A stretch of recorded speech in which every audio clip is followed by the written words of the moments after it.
ठरलं तर मग मालिकेच्या आजच्या भागामध्ये सुरुवातीला अर्जुनला खूप लागलेलं असतं, पण तरीही सायलीने दिलेल्या प्रेमाच्या कबुलीमुळे तो सगळंच विसरून गेलेला असतो.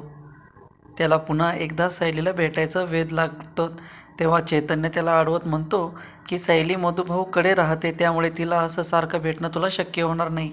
शिवाय तिला फोन केला तरीही मधुभाऊ समोर असतील तर ती उचलणार नाही. अर्जुनला चैतन्याचं म्हणणं पडतं, पण तरीही त्याला सायलीची खूप आठवण येत असते. त्यामुळे चैतन्य स्वतः कुसुमताईच्या फोनवर फोन लावून सायलीशी संपर्क साधण्याचा प्रयत्न करतो. पण अर्जुनला धीर होत नाही आणि तो लगेचच फोन खेचून घेतो. तेव्हा कुसुमसुद्धा त्याची मुद्दाम फिरकी घेत असते. मुद्दाम इकडचं तिकडचं बोलून सायलीचा विषय टाळत असते. तेव्हा अर्जुन वैतागतो. शेवटी कुसुम सायलीला बोलायला देते. दोघेही लव्हबर्ड्स एकमेकांशी बोलण्यात गुंग झालेले असतात. चैतन्य मात्र त्या दोघांमध्ये वैतागलेला असतो. तितक्यात मधुभाऊ आल्यामुळे सायलीला नीट बोलता येत नाही. सायली अर्जुनसमोर डॉक्टर आले असे सांगते. तेव्हा त्याला समजतं की मधुभाऊ आले आहेत, त्यामुळे तो फोन ठेवून देतो. मधुभाऊंना शक येऊ नये म्हणून कुसुमसुद्धा त्यांना सांगते की सायली त्या दिवशी आलेल्या डॉक्टर प्रधानांशी बोलत आहे. डॉक्टरांचे नाव ऐकून मधुभाऊ घाबरतात. थोड्या वेळाने सायली त्यांना जेवायला वाढते, पण ते तिच्यावर रागराग करत असतात. सायली म्हणते की मी काय चुकले? इतक्या दिवसांनी मी माझ्या मनातलं प्रेम माझ्या नवऱ्यासमोर व्यक्त केलं, हे माझं चुकलं का?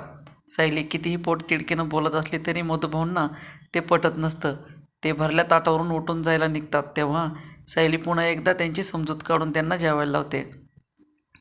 दुसरीकडे प्रिया अर्जुनच्या रूममध्ये हळद टाकलेले दूध घेऊन जाते. प्रियाची उगीचीच काळजी बघून अर्जुन इरिटेट होत असतो. तो तिला सांगतो की आज माझा मूड खूप चांगला आहे, त्यामुळे प्लीज तू असं काही करू नको ज्यामुळे मी चिडेल.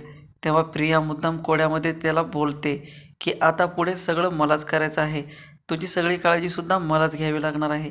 प्रिया असं का बोलते हे अर्जुनला कळत नाही, पण तरीही तो तिला तिथून जायला सांगतो. दुसऱ्या दिवशी सकाळी सगळे नाश्त्यासाठी जमलेले असतात. प्रिया अर्जुनचा विचार करत असते की जर त्याला समजलं की आता आमच्या दोघांचं लग्न होणार आहे, तेव्हा तो नक्कीच त्याला नकार देईल. पण घरचे सगळे त्याच्या डोक्यावर नाचतील, त्यामुळे एवढं काळजी करण्याचं कारण नाही. इतक्यात अर्जुन येतो. घरातले सर्वजण त्याला त्याच्या आणि प्रियाच्या लग्नाबद्दल सांगतात. तेव्हा अर्जुनला मोठा धक्का बसतो. तो आरडाओरड करू लागतो. त्याचे बाबा त्याला शांत करतात, पण तो बोलतो की तुम्ही लोक माझ्याशी कसे वागतात? तुमच्या लग्न झालेल्या मुलाचं तुम्ही दुसरं लग्न लावून देत आहात, आणि ते पण ह्या मुलीशी. मी आयुष्यभर सिंगल राहिलो तरी चालेल, पण मी त्याच्याशी लग्न करणार नाही. अर्जुनची स्वतःचा निर्णय जाहीर करतो आणि सर्वांना धक्का बसतो. तर मित्रांनो, येणाऱ्या पुढील भागामध्ये आपल्याला अशा पद्धतीनं पाहायला मिळणार आहे. मित्रांनो, ठरलं तर मग असेल किंवा आबोली मालिका असेल, या सगळ्या मालिकांचे अपडेट तुम्हाला वेळोवेळी ऐकायला पाहायला आपल्या यूट्यूब चॅनलला सबस्क्राईब करायला विसरू नका. धन्यवाद.